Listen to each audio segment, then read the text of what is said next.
श्री परमात्मने नमः। श्रीमद् भगवद गीता चौथा अध्याय। श्री भगवान बोले, मैंने इस अविनाशी योग को सूर्य से कहा था। सूर्य ने अपने पुत्र वैवस्वत मनु से कहा और मनु ने अपने पुत्र राजा इक्ष्वाकु से कहा। हे परंतप अर्जुन, इस प्रकार परंपरा से प्राप्त इस योग को राज ऋषियों ने जाना, किंतु उसके बाद वह योग बहुत काल से इस पृथ्वी लोक में लुप्त प्राय हो गया। तू मेरा भक्त और प्रिय सखा है, इसलिए वही यह पुरातन योग आज मैंने तुझको कहा है, क्योंकि यह बड़ा ही उत्तम रहस्य है, अर्थात गुप्त रखने योग्य का विषय है। अर्जुन बोले, आपका जन्म तो अर्वाचीन अभी हाल ही का है और सूर्य का जन्म बहुत पुराना है, अर्थात कल्प के आदि में हो चुका था। तब मैं इस बात को कैसे समझूं कि आप ही ने कल्प के आदि में सूर्य से यह योग कहा था। श्री भगवान बोले, हे परंतप अर्जुन, मेरे और तेरे बहुत से जन्म हो चुके हैं, उन सबको तू नहीं जानता, किंतु मैं जानता हूँ। मैं अजन्मा और अविनाशी स्वरूप होते हुए भी तथा समस्त प्राणियों का ईश्वर होते हुए भी अपनी प्रकृति को अधीन करके अपनी योग माया से प्रकट होता हूँ। हे भारत, जब जब धर्म की हानि और अधर्म की वृद्धि होती है, तब तब ही मैं अपने रूप को रचता हूँ, अर्थात साकार रूप से लोगों के सम्मुख प्रकट होता हूँ। साधु पुरुषों का उद्धार करने के लिए, पाप कर्म करने वालों का विनाश करने के लिए और धर्म की अच्छी तरह से स्थापना करने के लिए मैं युग युग में प्रकट हुआ करता हूँ। हे अर्जुन, मेरे जन्म और कर्म दिव्य अर्थात निर्मल और अलौकिक हैं। इस प्रकार जो मनुष्य तत्व से जान लेता है, वह शरीर को त्याग कर फिर जन्म को प्राप्त नहीं होता, किंतु मुझे ही प्राप्त होता है। पहले भी जिनके राग, भय और क्रोध सर्वथा नष्ट हो गए थे और जो मुझ में अनन्य प्रेम पूर्वक स्थित रहते थे, ऐसे मेरे आश्रित रहने वाले बहुत से भक्त उपर्युक्त ज्ञान रूप तप से पवित्र होकर मेरे स्वरूप को प्राप्त हो चुके हैं।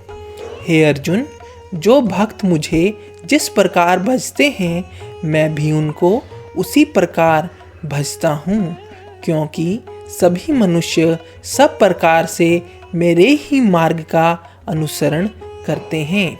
इस मनुष्य लोक में कर्मों के फल को चाहने वाले लोग देवताओं का पूजन किया करते हैं, क्योंकि उनको कर्मों से उत्पन्न होने वाली सिद्धि शीघ्र मिल जाती है। ब्राह्मण, क्षत्रिय, वैश्य और शूद्र, इन चार वर्णों का समूह गुण और कर्मों के विभाग पूर्वक मेरे द्वारा रचा गया है। इस प्रकार उस सृष्टि रचनादि कर्म का कर्ता होने पर भी मुझ अविनाशी परमेश्वर को तू वास्तव में अकर्ता ही जान। कर्म के फल में मेरी स्पृहा नहीं है, इसलिए मुझे कर्म लिप्त नहीं करते। इस प्रकार जो मुझे तत्व से जान लेता है, वह भी कर्मों से नहीं बंधता। पूर्व काल में मुमुक्षुओं ने भी इस प्रकार जानकर ही कर्म किए हैं, इसलिए तू भी पूर्वजों द्वारा सदा से किए जाने वाले कर्मों को ही कर। कर्म क्या है और अकर्म क्या है, इस प्रकार इसका निर्णय करने में बुद्धिमान पुरुष भी मोहित हो जाते हैं। इसलिए वह कर्तव्य मैं तुझे भली भांति समझा कर कहूँगा, जिसे जानकर तू अशुभ से अर्थात कर्म बंधन से मुक्त हो जाएगा। कर्म का स्वरूप भी जानना चाहिए और अकर्म का स्वरूप भी जानना चाहिए तथा विकर्म का स्वरूप भी जानना चाहिए, क्योंकि कर्म की गति गहन है। जो मनुष्य कर्म में अकर्म देखता है और जो अकर्म में कर्म देखता है, वह मनुष्यों में बुद्धिमान है और वह योगी समस्त कर्मों को करने वाला है। जिसके संपूर्ण शास्त्र सम्मत कर्म बिना कामना और संकल्प के होते हैं तथा जिसके समस्त कर्म ज्ञान रूप अग्नि के द्वारा भस्म हो गए हैं, उन महापुरुषों को ज्ञानी जन भी पंडित कहते हैं। जो पुरुष समस्त कर्मों में और उनके फल में आसक्ति का सर्वथा त्याग करके संसार के आश्रय से रहित हो गया है और परमात्मा में नित्य तृप्त है, वह कर्मों में भली भांति बरतता हुआ भी वास्तव में कुछ भी नहीं करता। जिसका अंतःकरण और इंद्रियों के सहित शरीर जीता हुआ है और जिसने समस्त भोगों की सामग्री का परित्याग कर दिया है, ऐसा आशा रहित पुरुष केवल शरीर संबंधी कर्म करता हुआ भी पापों को नहीं प्राप्त होता। जो बिना इच्छा के अपने आप प्राप्त हुए पदार्थ में सदा संतुष्ट रहता है, जिसमें ईर्ष्या का सर्वथा अभाव हो गया है, जो हर्ष शोक आदि द्वंद्वों से सर्वथा अतीत हो गया है, ऐसी सिद्धि और असिद्धि में सम रहने वाला कर्मयोगी कर्म करता हुआ भी उनसे नहीं बंधता। जिसकी आसक्ति सर्वथा नष्ट हो गई है, जो देह अभिमान और ममता से रहित हो गया है, जिसका चित्त निरंतर परमात्मा के ज्ञान में स्थित रहता है, ऐसा केवल यज्ञ संपन्न आदि के लिए कर्म करने वाले मनुष्यों के संपूर्ण कर्म भली भांति विलीन हो जाते हैं। जिस यज्ञ में अर्पण अर्थात श्रुवा आदि भी ब्रह्म है और हवन किए जाने योग्य द्रव्य भी ब्रह्म है तथा ब्रह्म रूप कर्ता के द्वारा ब्रह्म रूप अग्नि में आहुति देना रूप क्रिया भी ब्रह्म है, उस ब्रह्म कर्म में स्थित रहने वाले योगी द्वारा प्राप्त किए जाने योग्य फल भी ब्रह्म ही है।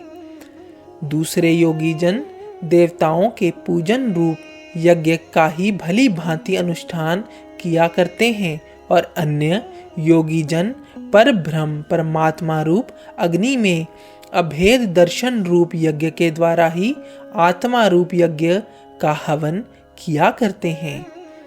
अन्य योगी जन श्रोत्र आदि समस्त इंद्रियों को संयम रूप अग्नियों में हवन किया करते हैं और दूसरे योगी लोग शब्द आदि समस्त विषयों को इंद्रिय रूप अग्नि में हवन किया करते हैं।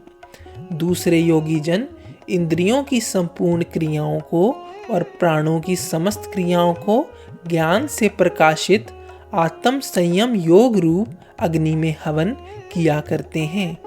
कई पुरुष द्रव्य संबंधी यज्ञ करने वाले हैं, कितने ही तपस्या रूप यज्ञ करने वाले हैं तथा दूसरे कितने ही योग रूप यज्ञ करने वाले हैं, कितने ही अहिंसा आदि तीक्ष्ण व्रतों से युक्त यत्नशील पुरुष स्वाध्याय रूप ज्ञान यज्ञ करने वाले हैं। दूसरे कितने ही योगी जन अपान वायु में प्राण वायु को हवन करते हैं, वैसे ही अन्य योगी जन प्राण वायु में अपान वायु को हवन करते हैं तथा अन्य कितने ही नियमित आहार करने वाले प्राणायाम परायण पुरुष प्राण और अपान की गति को रोककर प्राणों को प्राणों में ही हवन किया करते हैं। ये सभी साधक यज्ञों द्वारा पापों का नाश कर देने वाले और यज्ञों को जानने वाले हैं।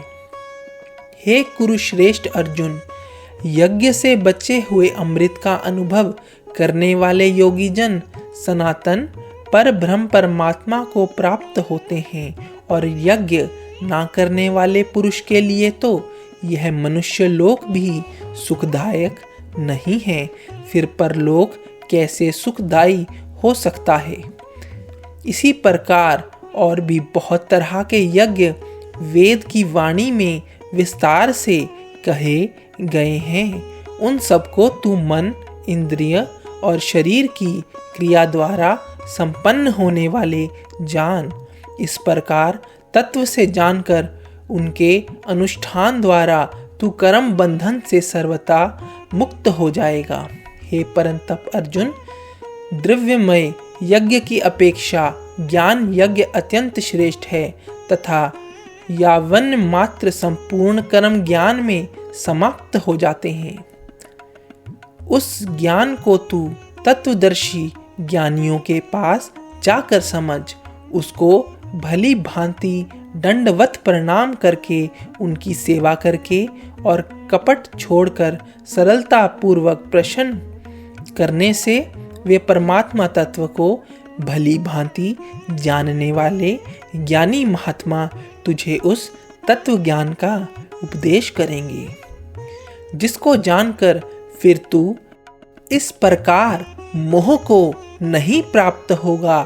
तथा हे अर्जुन, जिस ज्ञान के द्वारा तू संपूर्ण भूतों को निशेष भाव से पहले अपने में और पीछे मुझ सच्चिदानंद घन परमात्मा में देखेगा, यदि तू अन्य सब पापियों से भी अधिक पाप करने वाला है, तो भी तू ज्ञान रूप नौका द्वारा निसंदेह संपूर्ण पाप समुद्र से भली भांति तर जाएगा।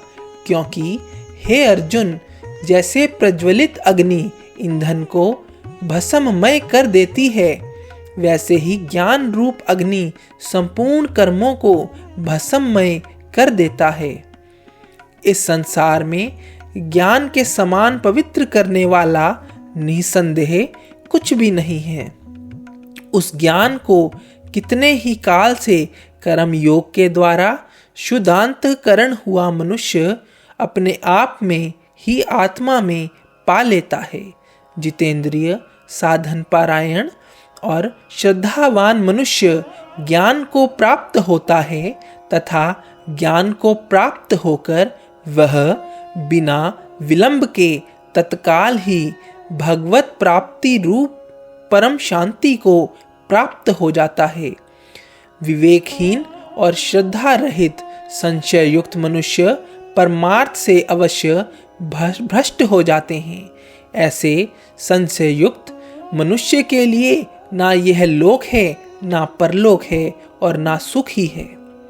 हे धनंजय, जिसने कर्म योग की विधि से समस्त कर्मों का परमात्मा में अर्पण कर दिया है और जिसने विवेक द्वारा समस्त संशयों का नाश कर दिया है, ऐसे वश में किए हुए अंतःकरण वाले पुरुष को कर्म नहीं बांधते।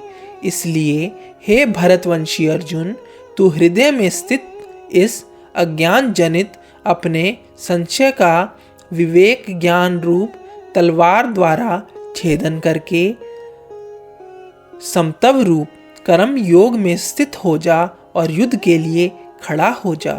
चौथा अध्याय समाप्त।